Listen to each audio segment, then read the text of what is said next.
suivante. On va commencer avec ce premier verset qu'on trouve dans Hébreux 13 au verset 1er, pas la peine de le chercher. Persévérer dans l'amour fraternel. Amen. Merci Seigneur pour le don spirituel qui a été donné juste maintenant, parce que le titre de la suivante. Quand on parle d'amour fraternel, on y associe la famille. C'est normal. Et je ne sais pas pour vous, mais moi personnellement, quand je suis en voiture, j'aime bien regarder ce qui se passe autour de moi. J'aime bien regarder les paysages, j'aime bien regarder les usagers de la route. Je regarde la route quand même parce que sinon il y a un accident. Et j'ai pu voir quelque chose, je pense que vous aussi vous avez pu voir ça. Quand un motard croise un autre motard, alors je précise, ils ne se connaissent pas, et ils se saluent. Et c'est normal. Et tout le monde trouve ça normal. Et vous imaginez si nous, on commençait à faire ça dans nos voitures, si on commence à saluer tout le monde, je pense qu'on ne pourrait jamais en finir. Ou pareil, si on est à pied, on marche dans la rue, on doit faire des câlins à toutes les personnes que l'on croise, je pense que ça serait un petit peu compliqué. Et je trouve ça très intéressant, une famille qui s'entraide. Je ne sais pas s'il y a des motards, peut-être ce matin dans la salle, mais je suis presque sûr à 80% quand il y a un accident de motard,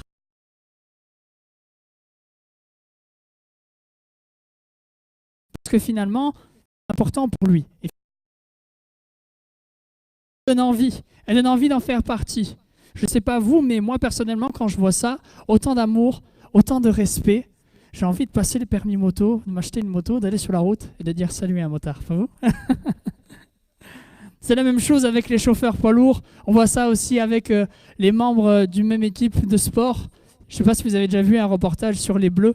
En plus, on a l'équipe féminine qui joue en ce moment. Et quand on fait un reportage, des fois, certains parlent de la famille des Bleus. On a aussi la même chose avec ceux qui pratiquent les mêmes passions. La couture, les habits, les vêtements, la cuisine, ceux qui aiment la nourriture, les jeux en ligne. Et ce sont des gens issus d'horizons différentes, mais n'ont pas forcément les mêmes coutumes, la même culture, mais qui vont se retrouver autour d'un domaine, autour d'une passion. Et là, ensuite, ça va créer des familles, qui la plupart du temps donnent envie. Du coup, je me suis posé cette question. Je me suis dit, est-ce que les familles qui sont présentes dans l'Église, est-ce que les foyers qui sont là, et au sens plus large, la famille que nous formons, l'Église, la Nouvelle Arche, est-ce que nous donnons envie? Est-ce que, par exemple, dans ce monde où tout le monde couche, où la sexualité est font rêver? Est-ce que quand une personne rentre pour la première fois ici, elle se sent accueillie par une famille ou simplement par un groupe de personnes qui se réunit, qui n'ont rien à voir les uns avec les autres, qui sont là simplement pour cohabiter pendant juste 2 heures et ensuite rentrent chez eux? Est-ce que les autres familles nous différencient des motards? Qu'est-ce qui nous différencie des sportifs? Qu'est-ce qui nous différencie des passionnés? Nous aussi, nous sommes passionnés, n'est-ce pas? Nous sommes passionnés de la personne de Jésus, amen? Et nous aussi, nous sommes une famille. Alors, j'ai fait des recherches pour savoir ce que la Bible dit réellement sur la famille. Alors, dans l'Ancien Testament, on peut voir que le mot famille, en hébreu, c'est le mot baït, qui veut dire maison, ou qui désigne toutes les personnes qui habitent sous un seul et même toit. Et ce qui est intéressant, c'est que ce mot aussi, on le retrouve quand on parle du peuple de Dieu. Du coup, le peuple de Dieu est considéré comme une famille. Et aujourd'hui, le peuple de Dieu, ce sont les personnes qui croient en lui, qui croient en la personne de Jésus. C'est nous. La famille aussi, c'est le fruit du mariage. Le mariage monogame, bien sûr. Même s'il est vrai que dans l'Ancien Testament, nous pouvons observer plusieurs cas de polygamie. On a par exemple Abraham, on a le roi David, on a aussi Salomon qui avait près de 700 femmes et 300 concubines. C'est pas rien. Cependant, même si cela a été entre guillemets autorisé, nous avons pu le voir dernièrement avec justement l'étude avec les 10 paroles, avec notre pasteur Laurent, que l'adultère était punissable par la mort, alors l'aspect de la fidélité. Dans le Nouveau Testament, on traduit le mot famille en grec par le mot patria, qui veut dire lignée, descendance. Le père doit être au centre de la famille. Pour nous, cela veut dire que Dieu, notre Père, doit être au centre même de notre famille. C'est lui qui doit être au centre de tout ce que nous entreprenons pour lui.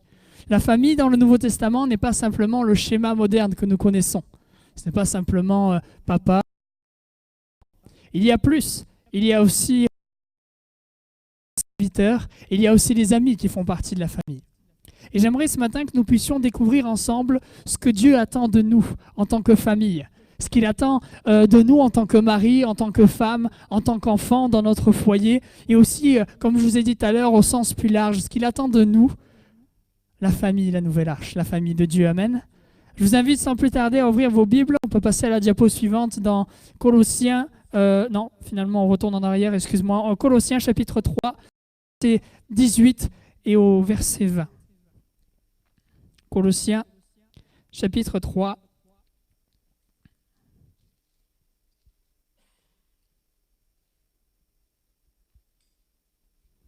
Verset 18 jusqu'au verset 20.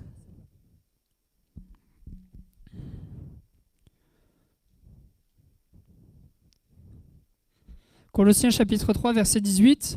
« Femmes, soyez soumises à vos maris comme il convient dans le Seigneur. Marie, aimez et chose à vos parents, car cela est agréable dans le Seigneur. » Amen. Femmes, on peut passer à la diapo suivante. « Femmes, soyez soumises chacune à votre mari comme il convient dans le Seigneur. » Amen. Ce verset est à l'origine de tellement de controverses. Finalement, certains y rajoutent un petit peu de culture, d'autres un petit peu d'éducation, d'autres un petit peu d'alter ego. Et finalement, on voit que le sens du verset est déformé, voire parfois rejeté. Nous avons Dieu qui parle à travers l'écrit de Paul. Et il y a une précision. Il précise à qui il s'adresse. Et en premier lieu, il s'adresse à un genre. Il s'adresse aux femmes. Et aujourd'hui, je pense que nous avons une fausse idée de la place qu'occupaient les femmes à l'époque de l'Ancien et du Nouveau Testament. Contrairement à ce que certains peuvent penser, finalement, la femme n'était pas un intermédiaire entre l'homme libre et l'esclave. Ce sont les peuples païens qui véhiculaient cette idée, en fait. Ils pensaient cela à cause des philosophes qui, justement, leur montraient ces idées-là, telles que Platon ou Aristote. Si nous faisons justement quelques recherches là-dessus, nous pouvons trouver ceci. La femme, durant l'Antiquité, était globalement considérée comme d'une moindre qualité, comme un non-être, comme une lacune, une mutilation et une incomplétude. La femme est vue comme passive et comme inférieure par essence. Elle n'existe d'ailleurs que par opposition à l'homme, qui est l'étalon parfait, qui représente le moteur de la vie. Le mépris du féminin est global et n'est pas remis en cause ni par les hommes, ni par les femmes. Waouh. Ben dis donc. On a Platon justement dans sa République à lui, il dit que quoi qu'elles entreprennent, ça sera forcément moins bien que fait par un homme. On a aussi Aristote qui dira l'infériorité de la femme est systématique sur tous les plans. J'espère que ce matin personne ne pense ceci. Peut-être que plusieurs d'entre vous, même ce matin, pensent que Dieu est une sorte de philosophe qui est en accord avec ceci. Mais c'est une erreur. Si le monde de l'époque était méprisant envers les femmes, Dieu, quant à lui, a toujours su la mettre à l'honneur. Dans l'Ancien Testament, nous pouvons voir que la femme israélite était quelqu'un de libre. Et elle était respectée en comparaison avec les autres peuples. Dans l'Ancien Testament, nous pouvons voir que la femme pouvait se marier avec qui elle voulait du temps que c'était dans le peuple juif. Donc, elle avait le droit de dire non. Et aussi, on peut voir que les femmes avaient un rôle important, certaines du moins. On a Myriam, la sœur de Moïse, ainsi que Déborah, qui étaient tous deux prophétesses et poètes. Dans le Nouveau Testament, Jésus nous montre qu'il avait toujours beaucoup d'égards envers elle. Il a justement pardonné à la femme adultère. Il a demandé à boire à cette femme samaritaine. Et à qui il s'est présenté le premier après sa résurrection? À des femmes. On peut voir qu'au moment de l'Église primitive, les femmes sont mises en avant par leur piété, par leur cœur de serviteurs, par justement leur investissement. Nous avons Dorcas, nous avons Lydie, que nous avons vue la semaine dernière, qui était la première chrétienne évangélique d'Europe. Nous avons les filles de Philippe, qui étaient des prophétesses. La femme chrétienne du 1er siècle était un être libre, qui pouvait servir dans l'Église, et elle n'était sous aucune oppression de la part de son mari. Et parfois, certains hommes, quand ils lisent ce verset « Femmes, soyez soumises », ils comprennent « Marie, soumettez vos femmes ». Alors, du coup, ils commencent à faire de grands serments à leur épouse pour leur montrer comment elles doivent se tenir. Il n'y a pas de verset qui demande aux hommes de maintenir leurs femmes dans la soumission. Si tu penses que ta femme ne t'est pas soumise, il n'est pas dit tu dois lui imposer la soumission. Il n'est pas dit non plus comment tu dois lui apprendre comment elle doit être soumise. Il n'y a pas de verset qui appelle l'homme à soumettre sa femme durement. Il n'y a que des versets qui appellent l'homme à l'amour. Mais le mot soumission, qu'est-ce qu'il veut bien vouloir dire? Si on continue à regarder les mots grecs, nous voyons que nous obtenons comme synonyme le mot obéir ou écouter. Si la soumission est assimilée à l'écoute en grec, dans le dictionnaire français, c'est tout autre chose. Voyons la définition. Action de se soumettre, d'accepter une autorité contre laquelle on a lutté. Mes sœurs, est-ce que vous luttez contre votre mari? Du coup, je pose cette question. Est-ce que le mot obéir, ou encore le mot écouter, est un synonyme du mot silence? Est-ce que la soumission, c'est le silence? Est-ce que c'est se taire? Est-ce qu'une femme qui se tait est une femme soumise? Vous avez des femmes qui se taisent, mais qui finalement, dans leur cœur, ont énormément de rancœur, énormément de révolte contre leur mari qui est dominateur. Un jour, on m'a raconté cette histoire, l'histoire justement d'une femme qui était fiancée à un homme, et il n'aimait pas trop qu'elle le dérange. Et un jour, elle est venue le voir et elle lui a dit « Chérie, est-ce que je peux faire ceci ?» Chut. C'est une façon de répondre à sa femme. Du coup, je pense qu'on pourrait très bien se demander qu'est-ce que la vraie soumission. Et j'aimerais du coup que l'on compare notre soumission pour Dieu pour voir ce qu'est la vraie soumission. Est-ce que Dieu veut que nous soyons silencieux dans notre service pour lui? Est-ce que quand justement le chantre est présent ici, est-ce qu'il doit chanter doucement? Est-ce que quand le pasteur prêche, il doit prêcher avec de la retenue pour ne pas gêner les autres? Est-ce que Dieu veut que l'on ne demande pas pour recevoir? Est-ce que Dieu veut que l'on attende en silence? Est-ce que Dieu attend que nous le servions avec crainte? Vous savez, il existe deux types de soumission. La soumission par la crainte, c'est-à-dire la soumission par la peur, et il y a aussi la soumission par l'amour. On fait parce qu'on aime, sans crainte. Je ne dis pas qu'il ne faut pas craindre Dieu. Nous avons une crainte de Dieu qui est saine. Nous n'avons pas peur de lui comme d'un père fouettard qui nous attend justement à chaque faute que nous faisons pour nous punir et nous faire du mal. La Bible dit que ce sont les bouillants qui s'emparent du royaume des cieux. Est-ce que les bouillants sont des silencieux? C'est ceux qui demandent qui reçoivent. C'est ceux qui font du bruit pour Dieu. Amen. Ça me fait penser à cette histoire, l'histoire de Caleb. Caleb, il va voir Josué et il lui dit « Donne-moi cette montagne ». C'est la montagne de Hébron. Et il lui dit « Je sais qu'il y a des Anakim là-bas ». Qui sont les Anakim?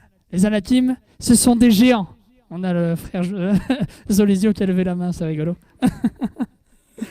Et du coup, Josué, il va voir en gros ce responsable. Et il lui dit, je veux cette montagne, je sais qu'il y a des Anakim qui habitent là-bas. Et regardez ce qu'il dit, que l'Éternel soit seulement avec moi et je les déposséderai. Waouh! Quel courage, quel vaillant serviteur, quel bouillant pour Dieu. Est-ce qu'il est silencieux, Caleb? Non. Et est-ce que Josué lui a dit, tu n'es pas soumis? Non plus. Voilà ce que fit Josué. Il le bénit et il lui donna la montagne d'Hébron. Amen. Dans notre couple, mes frères, dans notre couple, mes sœurs, c'est la même chose. Être soumis, ce n'est pas se taire et attendre la soumission de l'autre, ce n'est pas espérer le silence. La soumission, ce n'est pas non plus ne plus avoir de caractère, ni de personnalité. La soumission, pour vous, mes sœurs, c'est peut-être simplement écouter ce que dit votre mari, même si vous savez qu'il a tort. C'est donner de l'importance à son mari et à ses décisions. C'est décider de le suivre, même quand il n'est pas entièrement d'accord avec vous. Vous pouvez remettre en question ses décisions, vous pouvez l'amener à réfléchir, vous pouvez même lui montrer les limites de son raisonnement. Mais ne pas ridiculiser ses choix et non plus les mépriser. Mes sœurs, si vous voulez être soumises à votre mari, il faut aussi le laisser être le chef du foyer, comme Christ est le chef de l'Église.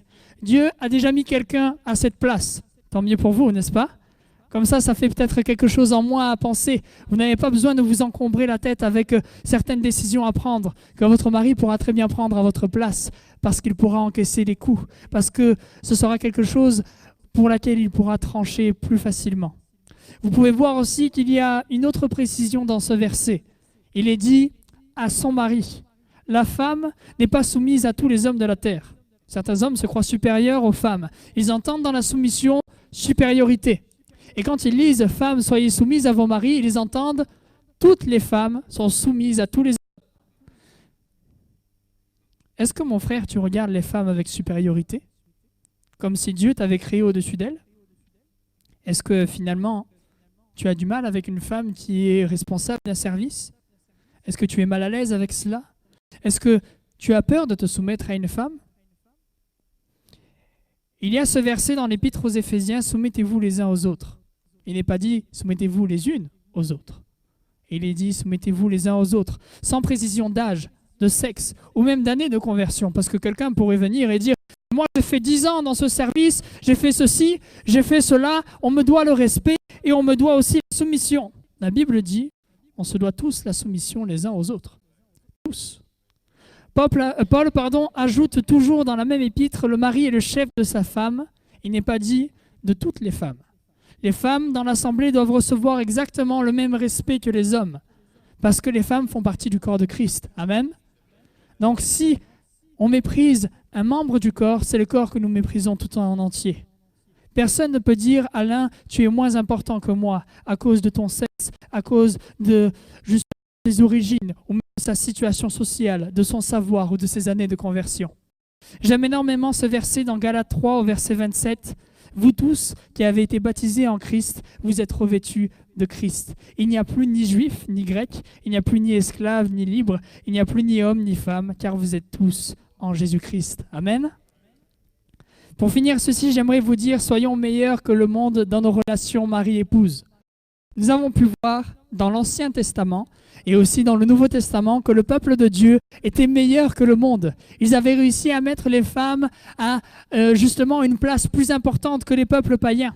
Alors pourquoi est-ce que nous ne pourrions pas arriver à cela? Si nous sommes la lumière du monde, nous pouvons justement, en tant que couple, nous tenir devant Dieu et justement donner envie aux autres. Nous pouvons refléter Christ avec notre mari, nous pouvons refléter Christ avec notre épouse, en donnant envie aux gens qui nous entourent de vivre ce même respect, de vivre ce même échange d'amour. Soyons au-dessus du monde dans notre couple. Amen. Nous passons à la diapo suivante. Le verset 2.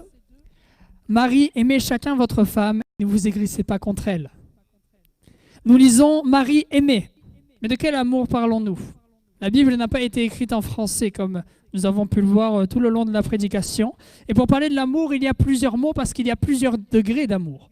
Comme vous le savez sûrement, il y a le mot éros qui parle de l'amour naturel, le plaisir corporel. C'est l'amour que l'on peut ressentir envers son conjoint. Il y a l'amour storgé. Storgé, c'est l'affection de la famille. C'est l'amour de la famille. C'est par exemple l'amour maternel que va ressentir une mère. Il y a l'amour philia. L'amour philia, c'est l'amitié. C'est l'amour bienveillant. C'est l'amour que l'on peut partager avec un ami. Et il y a l'amour agapé. C'est l'amour désintéressé, l'amour divin. C'est l'amour de Dieu. Et là, dans notre verset, quel mot est employé à votre avis? Quand on parle du couple, on pourrait très bien supposer qu'il est utilisé le mot éros. Et pourtant, c'est le mot agapé qui est utilisé. Cet amour divin, cet amour de Dieu. Et du coup, ça me fait penser à ce verset dans Éphésiens 5. « Marie, aimez chacun votre femme comme Christ a aimé l'Église et s'est livré lui-même pour elle. » Nous devons aimer notre femme comme Christ nous a tous aimés. Lui, il s'est donné, il a donné sa vie sur la croix pour que nous soyons sauvés aujourd'hui. Et d'ailleurs, c'est lui-même qui dira, il n'y a pas de plus grande preuve d'amour que de donner sa vie pour ceux que l'on aime. Mais Jésus n'est pas venu, entre guillemets, seulement pour cela. Il est aussi venu pour servir l'Église et les chrétiens. Nous avons pu le voir, il a lavé justement les pieds des disciples. Et il y a justement cette phrase qu'il dira, « Celui qui s'abaissera sera élevé ». Alors mon frère, tu peux t'abaisser à servir ta femme dans tout ce qu'elle a besoin. Cela ne veut pas dire que tu es quelqu'un de faible, ou si tu perds, ça ne veut pas dire non plus que tu perds ta virilité.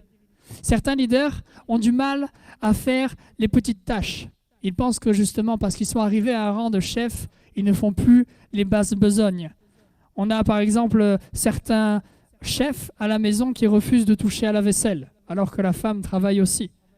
On a par exemple certains leaders spirituels qui refusent de toucher un balai. On a certains leaders parfois qui refusent de changer les pneus d'une voiture, d'un frère ou d'une sœur. Être un chef, ce n'est pas vouloir la domination, ce n'est pas obtenir le pouvoir sur les autres. Être un chef, c'est simplement être un exemple, en étant au service des autres. Mon frère, prends soin de ta femme et tu verras, ça lui permettra de prendre soin de toi. C'est ce que Dieu faisait. Il prenait soin des autres pour que les autres apprennent à prendre soin des autres. Alors, c'est vrai que ça peut paraître bête, mais vous ne savez pas à quel point il y a de petites attentions qui pourront faire du bien à votre femme. Par exemple, baisser la lunette des toilettes. Laissez peut-être certaines pièces de rangement à votre femme.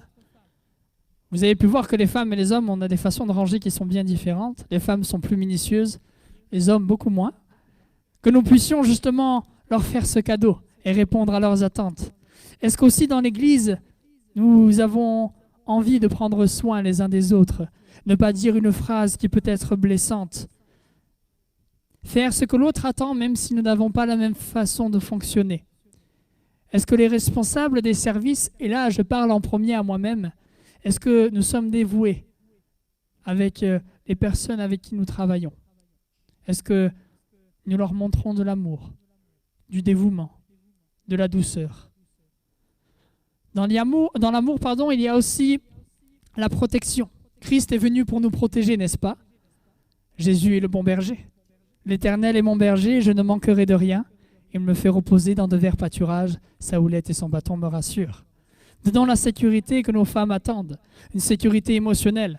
Je pense que vous le savez, mes frères, les femmes aiment qu'on leur rappelle qu'on les aime, n'est-ce pas? Amen. Elles attendent une sécurité matérielle ainsi qu'une sécurité spirituelle. Si nous sommes chefs du foyer, nous sommes aussi chefs du foyer spirituel. Alors que nous puissions montrer l'exemple, que nous puissions passer du temps devant la face de Dieu, ce qui invitera ensuite notre femme à passer du temps devant la face de Dieu, et ensuite même des temps encore plus puissants où nous serons ensemble devant Dieu. Bien souvent, on aime être le chef, mais on refuse la notion de responsabilité. Dans l'Église également, entre frères et sœurs, sécurisons ceux qui nous entourent. Ne parlons pas en mal les uns des autres, que nous puissions ne jamais laisser aller notre mauvais caractère et que la jalousie disparaisse de nos façons de faire. Mais sécurisons en encourageant les bonnes actions, en encourageant les bonnes dispositions de cœur. Faisons un cadre bienveillant les uns avec les autres. Christ est aussi le prince de paix. Et là, j'aimerais parler de la dispute. Alors, je n'ai pas envie de savoir qui a commencé et qui est le fautif, mais que nous puissions apprendre chacun à ne pas surenchérir avec nos paroles. Et qu'il y a par exemple les proverbes qui disent « faute de bois, le feu s'éteint ». Donc si la dispute continue à s'embraser, c'est que quelqu'un continue à mettre du bois. Et il est très difficile de se disputer seul.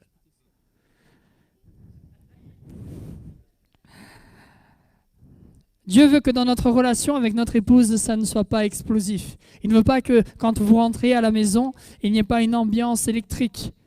Alors essayons toujours d'être le premier à mouiller les mèches, à faire redescendre l'agacement de l'autre. D'ailleurs, je rebondis sur la suite du verset que nous avons lu ensemble, qui est dit « Ne vous aigrissez pas contre elle ». J'ai regardé la définition du mot « aigrir ». Personne devenue amère et irritable à cause de déception. De quoi est-ce qu'un homme peut être déçu? Je pense qu'il y en a plein, ils réfléchissent.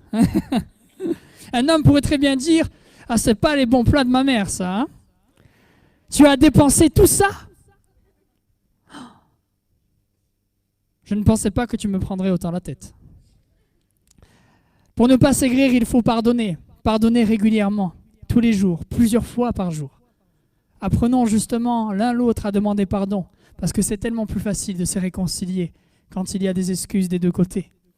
Et c'est exactement la même chose dans l'Église. Qu'est-ce qui pourrait justement nous aigrir contre un frère ou une sœur? Ah, dimanche, il y a un frère qui est venu avec un short à l'Église. La musique était trop forte. Ah, j'ai pas aimé ce chant. J'ai pas aimé le prédicateur. J'ai pas aimé la prédication. Et puis, vous savez quoi? Les jeunes, ils ont encore utilisé la cuisine et ils n'ont même pas nettoyé. Pour conclure avec vous, messieurs, la Bible dit que Jésus, pour la sanctification, fait paraître devant lui l'Église glorieuse, sans tache ni ride, ni rien de semblable, mais sainte et sans défaut. Que votre entourage puisse dire de votre femme qu'elle n'a plus ni ride, ni cerne, qu'elle n'a plus de taches sur les habits parce que vous avez fait la lessive. Amen.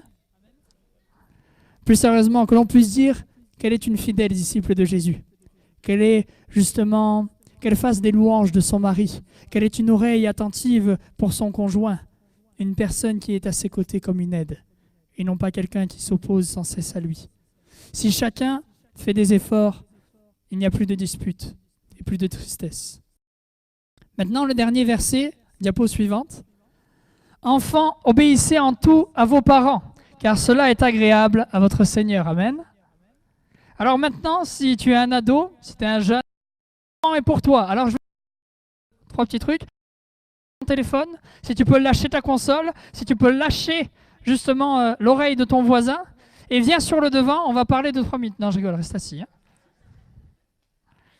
Du coup, je vous pose une question. Quel est le premier commandement avec une promesse? Exode 20, verset 12. Honore ton père et ta mère afin que tes jours se prolongent sur la terre et que l'Éternel, ton Dieu, te donne. Je ne sais pas si tu imagines, mais tu peux faire en sorte que ta vie soit plus longue. Je pense qu'il y a moyen de ne pas négliger ça. Il y a moyen de faire quelque chose d'assez sympa. Toi, je ne sais pas ce que tu en penses, mais moi, personnellement, je signe de suite pour ça. Mais du coup, quand même, il faut faire quelque chose. Il faut que tu honores tes parents. Question numéro 2, c'est quoi honorer ses parents? Pour faire simple, c'est les respecter. C'est les mettre à l'honneur. C'est les mettre sur un piédestal. C'est les considérer. C'est l'inverse total d'avoir honte d'eux. C'est le fait de considérer ce qu'ils te disent, même si ça ne te plaît pas. De la même manière, un enfant obéissant n'est pas un enfant silencieux. Mais il y a revendication et revendication. Il y a colère et explication. Obéir en tout, même quand on n'est pas d'accord, c'est dur. C'est vrai. Et j'ai envie de te dire, le fait d'être majeur ne t'exempte pas de ce verset. Un père, c'est pour la vie. Une mère, c'est pour la vie. Et il est dit aussi, tu honoreras ton père et ta mère. C'est pas tu choisis un jour l'un et un jour l'autre. J'aimerais faire une petite comparaison. La majorité, souvent, c'est un but pour les jeunes. Ils attendent la majorité avec impatience, parce que la majorité rime avec liberté. Et une fois qu'ils l'ont obtenue, certains, finalement, changent de comportement, du tout au tout. Et ils se disent, ça y est, je ne suis plus mineur, je peux faire ce que je veux.